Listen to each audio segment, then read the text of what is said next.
Qu'est-ce que c'était que ce bordel de mettre 2 arrêts à Monaco? Monaco, toi, c'est unique quand tu fais la pole le samedi. En général, tu fais pas d'erreur le dimanche. Clairement, si clairement il n'y a pas de drapeau rouge et tout et que tu te fais pas avoir au niveau des stands, tu gagnes le Grand Prix le dimanche. Là, clairement, la stratégie à 2 arrêts. Alors, clairement, j'étais pas con. Je me suis dit, il faut tester. Peut-être que clairement, ça peut animer un peu la course. En soi, je trouve que ça n'a rien changé. C'était complètement inutile. Il y a quelques pilotes qui ont gagné des places. D'ailleurs, c'était un gros bordel parce qu'il y a des pilotes qui ont retardé d'autres pour permettre clairement à leurs coéquipiers de clairement s'arrêter, de leur falloir 2 arrêts et d'être dans les points. Wow, vraiment, ce Grand Prix Monaco, c'était un peu n'importe quoi pour les 2 arrêts. Ce week-end avait donc le Grand Prix Monaco, 8e manche 24 de la 125 de Formule 1. Et c'est donc Norris qui s'est imposé pour la première fois en principauté et donc pour la deuxième fois de l'année après l'Australie devant Leclerc, Piastri, Verstappen, Hamilton, Hadjar, Ocon, Lawson, Albon, Sainz pour le top 10. Et ensuite, en le top 10, on a Russell, Bierman, Colapinto, Bortoleto, Stroll, Hülkenberg, Tsunoda et Antonelli. Et on a eu 2 abandons pendant ce Grand Prix, Alonso et Gasly.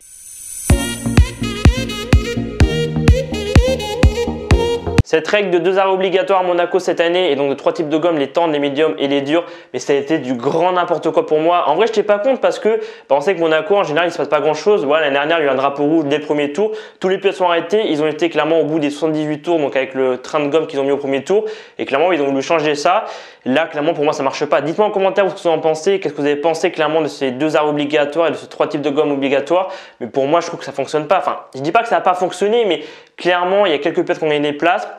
Mais le gros bordel que ça a été, c'est que, genre par exemple Racing Bulls et Williams, il y a Lawson qui a retardé beaucoup de pilotes pour aider Hadjar. Ensuite, pareil, ça a été le tour d'Albon, des Sainz. Ensuite, c'était Sainz. Enfin, vraiment, je trouve que cette stratégie à 2 arrêts à Monaco, ça fonctionne pas. Toi, Monaco, c'est unique. Alors certes, le Grand Prix peut être ennuyeux, mais Monaco, c'est un circuit unique, toi, qui a lieu depuis 1929. Et quand tu fais la pole le samedi, bah clairement, tu as une grande garantie, si tu fais pas d'erreur le dimanche, de t'imposer le dimanche. Et là, clairement, ce qui a été fait cette année, je trouve que c'est un peu complètement débile en fait. Je trouve que justement, ça foutait encore plus le bordel parce que, tu vois, les Mercedes, Antonelli, il commençait à s'énerver parce qu'il disait que clairement les pilotes roulaient moins vite. Enfin vraiment c'est du grand n'importe quoi. Donc pour moi cette règle de 2 arrêts, j'espère que l'année prochaine clairement ça va dégager parce que vraiment en soi ça n'a rien changé clairement à la course par rapport à d'habitude.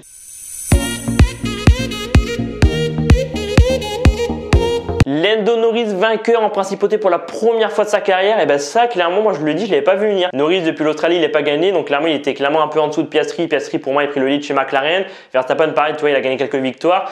Voilà, Norris clairement il était clairement pas en confiance dernièrement. Les 3 séances d'essai c'est Leclerc qui a pris le meilleur temps, Q1 Leclerc et Q2 et Q3 Norris il a sorti le temps quand il fallait. Il a même fait le record de la piste en 1:09.954. C'est la première fois qu'un pilote part sous la barre des 1:08.10. Vraiment ce qu'a fait Norris ce week-end c'est exceptionnel. Il a vraiment sorti le chrono quand il fallait en Q2 et aussi en Q3 pour prendre la pole. Pour 109 millième Leclerc a loupé la pole. Donc ouais franchement Norris ce qu'il a fait ce week-end c'est vraiment très fort.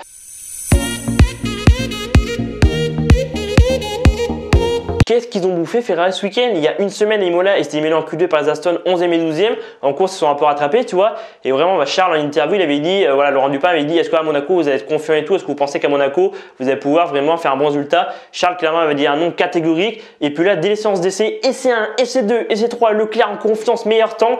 Q1, meilleur temps avec. Ensuite, Q2, Q3, ça a été Norris. Mais réellement, je trouve que Charles, je trouve personnellement qu'à chaque fois qu'il va à Monaco, même si la Ferrari n'est pas performante, il arrive toujours à performer, à faire, voilà, en général, une pole ou clairement pas très loin de la pole. Ouais, vraiment, je trouve que Leclerc, après, toi, il est à domicile, donc je pense que ça rajoute un truc, toi, de vouloir faire plaisir, clairement, au pays, clairement, de faire plaisir à ton pays. Donc, ouais, Charles, vraiment, a été phénoménal tout le week-end. Il finit 2e derrière Norris. Pour moi, Charles, il pouvait pas faire mieux ce week-end et il loupe la pole pour 109 millième. Voilà, Norris sort un chrono, voilà, quand personne s'y attend, vraiment, sur le chrono au bon moment, Norris, comme j'ai dit avant. Et voilà, Charles, clairement, il aurait pu peut-être tenter à un moment donné de passer, mais clairement, on sait que Monaco, c'est hyper difficile de dépasser. Et même si par moment, il était hyper prêt, voilà, malheureusement, il n'a pas pu passer. La stratégie à 2 arrêts, clairement, peut-être que si Hamilton serait parti P4 au lieu de P7, peut-être qu'ils auraient pu faire un truc Ferrari comme a dit Vasseur. Mais là, clairement, Hamilton a eu 3 places de pénalité pour avoir gêné Verstappen en qualif. Du coup, Charles, il a clairement fait au mieux. Hamilton, je trouve qu'en vrai, il s'est bien débrouillé. Voilà, Hamilton, il n'est pas encore totalement en confiance avec les Ferrari. Il vient juste d'arriver depuis quelques courses. Charles, ça fait depuis 2019 qu'il est avec Ferrari. Donc, ouais, il est plus en confiance dans la voiture. Mais Hamilton, je trouve quand même qu'il a fait un bon résultat parce qu'il partait P7 et finit P5. Vraiment, je trouve que la stratégie à 2 arrêts a quand même bien fonctionné pour lui. Donc, ouais, Ferrari ce week-end, ça fait plaisir. Il ne faut pas oublier que Ferrari aura de grosses améliorations dès le week-end prochain à Barcelone. Je pense qu'en vrai, Ferrari ce week-end, les améliorations qu'ils vont apporter, j'espère que ça va fonctionner parce que si je ne me trompe pas, je crois que c'est le plus gros package qu'ils vont apporter cette année niveau amélioration. Et il ne faut pas oublier aussi qu'à Barcelone, dès ce week-end, il y a le changement des ronds flexibles. Donc, ouais, clairement, peut-être que McLaren va pénaliser, peut-être que Red Bull aussi, peut-être que Ferrari vont revenir. Voilà, on est qu'au quart de la saison, les gars, depuis quelques courses. Donc, voilà, on se calme, tranquille. La Ferrari était bien ce week-end dans les virages rapides. Donc, ouais, vraiment, moi, je reste confiant pour Ferrari et je pense que Charles et Hamilton, ils pourraient surprendre sur les prochaines courses.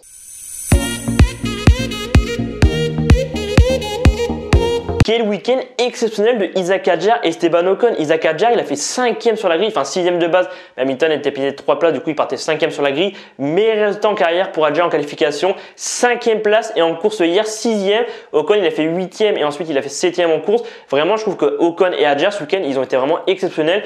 Hadjar vraiment je trouve que il impressionne tout le monde. Toi, moi un F2 F3 m'a déjà impressionné.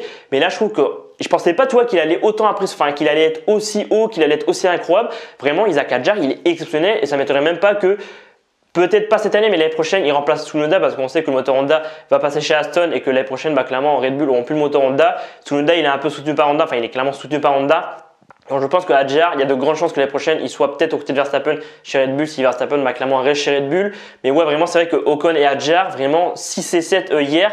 Ouais, ça fait plaisir clairement d'avoir les Français dans les points. Alors Gasly a eu moins de chance, il partait 18e et ensuite en course il s'est clairement accroché avec Tsunoda. Enfin clairement il a eu une rupture de frein, je crois que je ne me trompe pas. Du coup abandon pour Pierre Gasly. Mais ouais, c'est vrai que Ocon, très belle course aussi de Ocon et très belle qualification parce qu'on sait que là ça n'est pas hyper performant, enfin ça dépend des grands prix. Mais Ocon, même lui, ça s'attendait pas à passer en Q3. Il a sorti un chrono en Q2, mais vraiment fin de Q2 il sort un chrono qu'il passe en Q3 et ensuite en Q3 8e.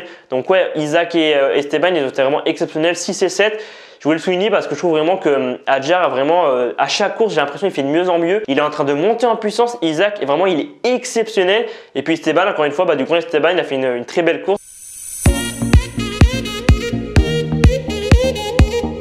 Qu'est-ce qu'ils nous ont fait Mercedes ce week-end? 14e et 15e en qualif.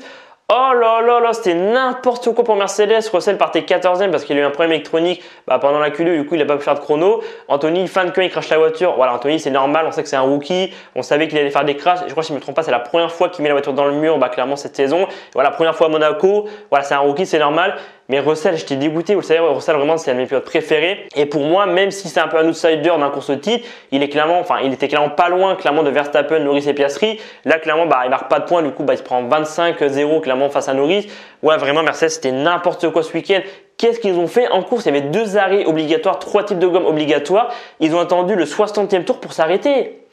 Non mais vraiment je comprends pas. Même eux je suis sûr ils n'ont pas compris leur stratégie. J'ai vu une interview je crois de Toto Wolff ce matin qui disait, je crois il avait oublié qu'il y avait 2 arrêts obligatoires. Mais à quel moment tu peux oublier? Je sais pas si c'est vrai tu vois. Mais si Toto Wolff a oublié qu'il y avait 2 arrêts obligatoires, c'est vraiment du grand n'importe quoi. La course vraiment c'était un carnage pour Mercedes. Ils sont restés bloqués derrière les Williams. Russell il a perdu son sang-froid. Il a coupé la chicane après clairement le tunnel. Du coup draft touch clairement il est passé par les stands. Et en vrai ça a rien changé parce qu'il a fini 11e. Anthony il s'est arrêté, voilà, il a fait ses 2 arrêts quelques tours de la fin. Du coup il a fini 18e. Et puis Russell vraiment je trouve que ce qu'il a fait c'est vraiment pas digne de lui. Toi, Russell, c'est un pilote qui est assez calme en général, je trouve. Là, clairement, il a perdu son sang-froid, il a pété une durite et je trouve que pour un pilote expérimenté, ça aurait été Anthony. Anthony, il l'a fait, mais il a rendu la place.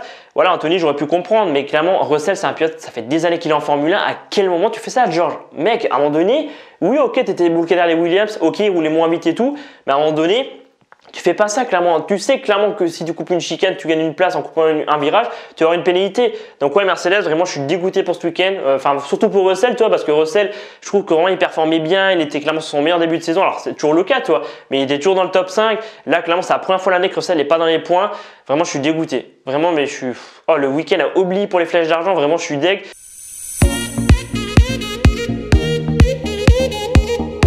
Au niveau du classement des pilotes, après ce Grand Prix Monaco, l'écart se resserre entre Piastri et Norris. Après sa victoire, Norris revient à 3 points, 161 points pour Piastri, 158 pour Norris. Verstappen est à 25 points de Piastri, 136 points. Russell 99 points, voit Leclerc revenir à 20 points de lui vu que Russell n'a marqué aucun point. Donc Leclerc 5e avec 79 points. Hamilton est 6e du championnat avec 63 points. Anthony 48, Albon 42, Ocon 20. Hadjar fait son entrée dans le top 10 avec 15 points grâce à sa très belle 6e place à Monaco. Ensuite on a Stroll avec 14 points, Sainz avec 12 points, Tsunoda avec 10 points, Gasly avec 7 points, Hülkenberg avec 6 points, tout comme Biermann avec 6 points. Lawson à 4 points. Et enfin pour terminer on a toujours Alonso, Douane, Colapinto et Bortolotto qui n'ont aucun point.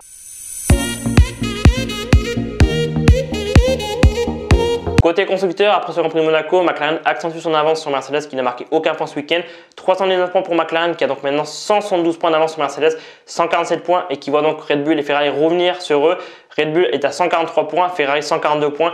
Vraiment, on voit que la lutte pour la deuxième place va être vraiment hyper intéressante parce que c'est vraiment hyper serré. Williams est donc 5e, 54 points, AC 6e, 26 points. Racing Bull, grâce à la très belle 6e place de Hadjar et la 8e place de Lawson, pique à la 7e place. Aston Martin, 22 points pour Racing Bull, ce qui se rapproche de Haas. Aston Martin descend au 8e rang, 14 points. Et ensuite, on a Alpine 9e avec 7 points.